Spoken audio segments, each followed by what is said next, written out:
So in the last session, we fetched employee details using a controller and we displayed it in our web page. In the session, you might have seen that we configured a default data source. So you can see when you see here the name is default. For processing persistent unit, that is a default. In this video, what we will do, we will disable this default configuration and we will define our own configuration. And let's say we have two data sources, we will configure our both the data sources in this video. So let's start with it. So for disabling the auto configuration, what you need to do, you just need to put a simple code here. So as you can see here, enable auto configuration. So this configuration is enabling your all configurations, that is fine for us, but we want our data source not to be enabled. We will define it by our own. So for that we need to exclude that from that annotations. So for that what we need to do, we need to include this simple code. After the Spring Boot application we need to mention this simple code. So this enable auto configuration, in which we have given exclude our data source auto configuration, the data source transaction management auto configuration, and the Hibernate JP auto configurations. Let's import our packages and import our classes.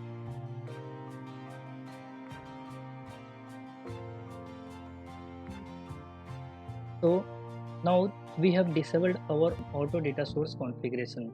Now it's time to define our own data source. For that we need to create a new package. Let's name this package as dbconfig, and in this package we need to create a class. Let's say this class name is source dbconfiguration. Then finish. Now in this class we need to do few things, like we need to initialize our data source, our transaction management, and our entity manager factory. I will just copy the code, I will explain it in a while.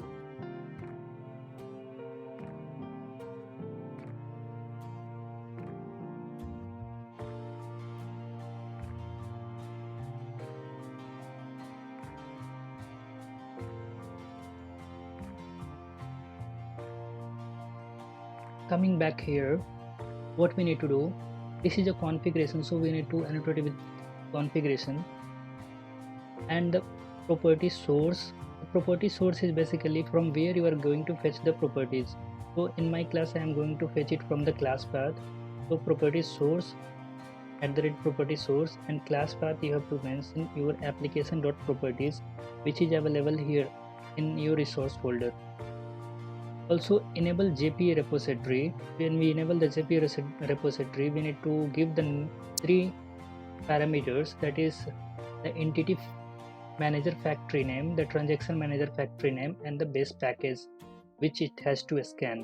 That we will see it in some time. For now let's keep it as it is. So there is something called environment, that you have to auto wire the environment. When you are overwriting any data source, you have to auto wire the environment. So this environment we will be using for setting the properties of the data source.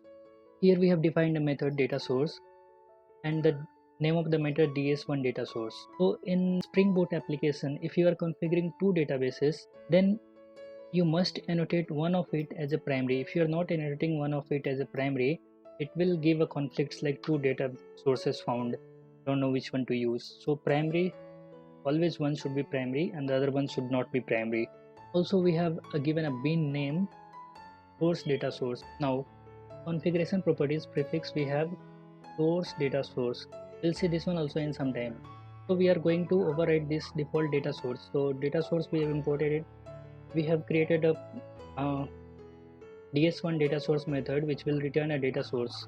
First, this data source we are creating an instance of driver manager data source. Then in driver manager data source, we are setting the driver class name, the URL, the username, and the password. We need to set the driver class name as well, because we have disabled our auto configuration. So we must provide everything which is required in configuring manual configuration of the data source. So environment that get properties. So environment, there are different kinds of environment. Make sure you are importing the correct environment. So this is Spring Framework core environment. So environment that get properties, source data source dot driver class name. So we will copy this till here. Go to our application dot properties, and you can say Spring dot data source. That is the default name that is provided by Spring Boot. Here we have to do some manipulations. Source dot data source, you can keep it any name, but whatever the name you are keeping it here, you should provide in your source data source configuration. Copy it and use it everywhere.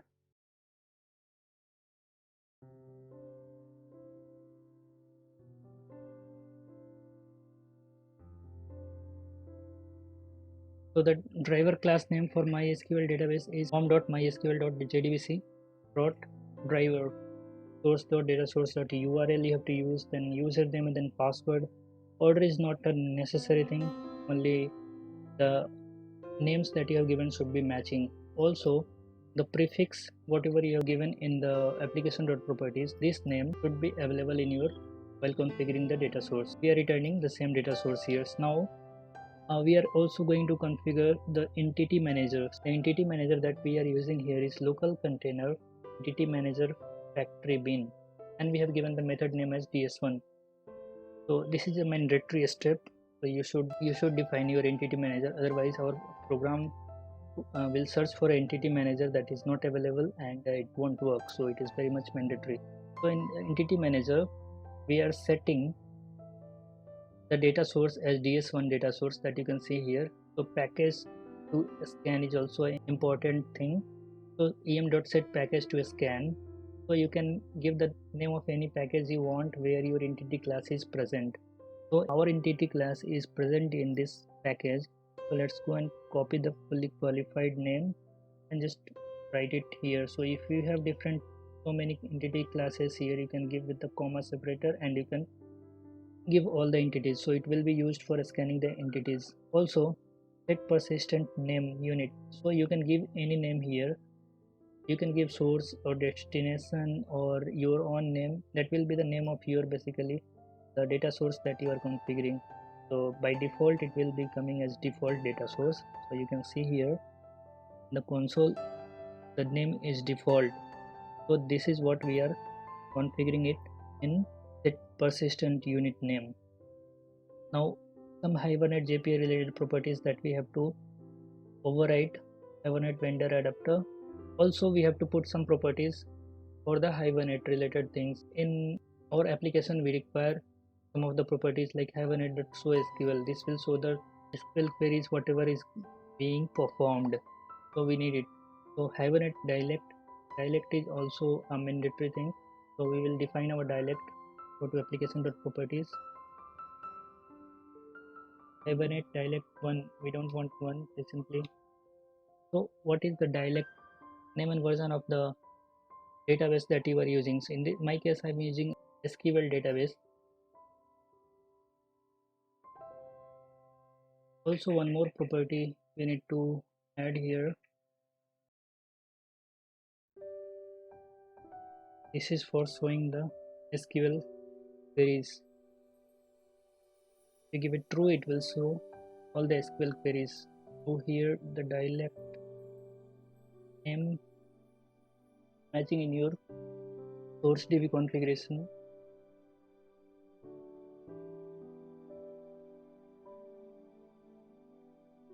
Then we are setting the properties in the entity manager and we are returning the entity manager. So this is also a mandatory thing. Platform transaction manager, you have to override it, and in that transaction manager you have to use the name of the entity manager that you are going to work with. So in the transaction manager we are setting the set entity manager factory as ds1 entity manager dot get object. So here you can see ds1 entity manager we have used in the transaction manager factory. What we have done till now in this class, as you can see in this class we have done three things. We have overwritten the data source, we have overwritten the entity manager factory bin, and we have overwritten the transaction manager. These three things is mandatory for getting your data source to work properly. You can see here that I have mentioned the entity manager factory name. This should be the name of your entity manager factory reference. So here you can give the method name, or if you have given the bean name, you can use the bean name there. Here you have given the method name, so just copy the ds1 entity manager and go and paste it in your entity manager reference. Also transaction managers do the same thing. Use the method name, paste it in your transaction manager reference. Also the base package name, this is the base package name is also important. This should be the name of your repository from where you are going to fetch all the things from the database. So your repository package name should be coming here. I think we have done configuring our source data source. Now let's go back and check it. Let's update our application once. It's updated. Now when we are going to run it, let's see what happens. You can see the console. So now as you can see here that we have configured our source data source. The persistence unit name was default, now it is coming source data source, and we have overwritten our default data source. So now let's go back and check our application if that is really working.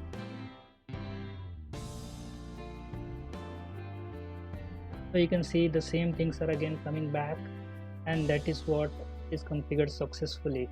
Now we need to configure our different one more data source. This is the first data source, that is the source data source. We need to configure one more data source. For that, what we need to do, just make a copy of it, make a copy, just paste it in the same package, and let's give it the name destination dbconfig. Okay, now this is our destination dbconfig. Let's make some changes. So as I told earlier, like only one you should be defining as a primary, so this is not our primary one. We should remove this annotation primary. Now next thing what we need to do, our properties is from the same properties file, application.properties, and for the reference we should change our method names and definitions. So ds1 becomes ds2 data source,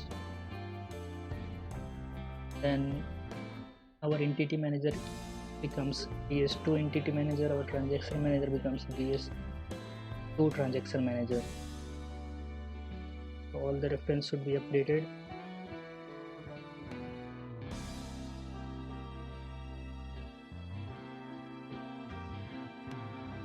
And in here also you should make the corresponding changes.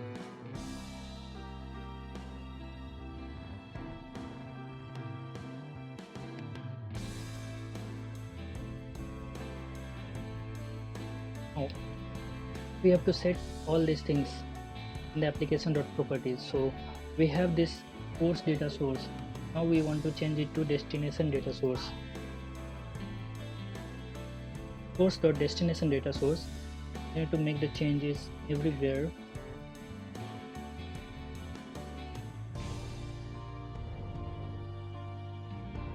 And also we need to make the changes in application.properties as well. So as you can see, it is giving an error. So that's because we have given the same name. Let's change the names. So this is source.destination data source. Paste it.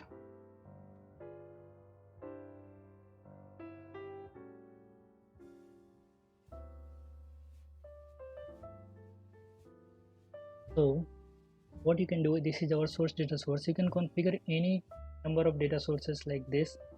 So you can configure here, here it is MySQL, you can configure here Oracle, you can configure anything, whatever you want. You need to give your username, password, your driver class name and your URL correctly, and it will be configured. Save our project and let's run it once again. Stop the server. and let's run it once again. So before that we need to make one more change. Here you can see static table, here also static tables. Better we'll change the name to different schema. As I don't have two databases configured in my system, I'm using the same database but different schema names. That will be very much okay for now for this demo. So Techno tab, we'll use this. So now let's run the project and see what's the thing happening.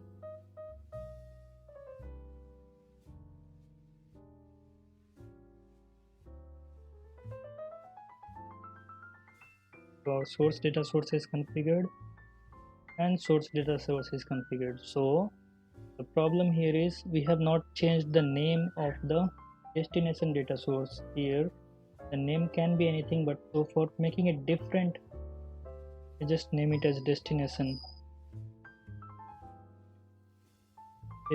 database.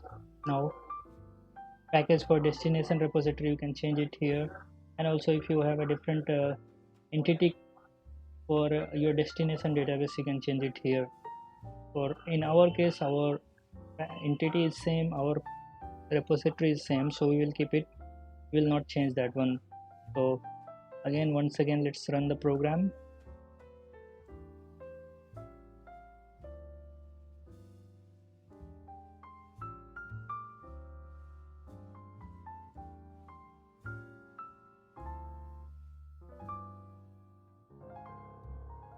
So we have all the things configured here now. The destination database and source database both are configured, and we can do anything whatever we want from here. So the source data source we are using for fetching the data from one schema, and we will be using the destination data source for other schema. So we have successfully configured the source DB configuration and the destination DB configuration. We haven't written any logic for persisting the data to a different database, so we will write that in our next video. Thanks for watching.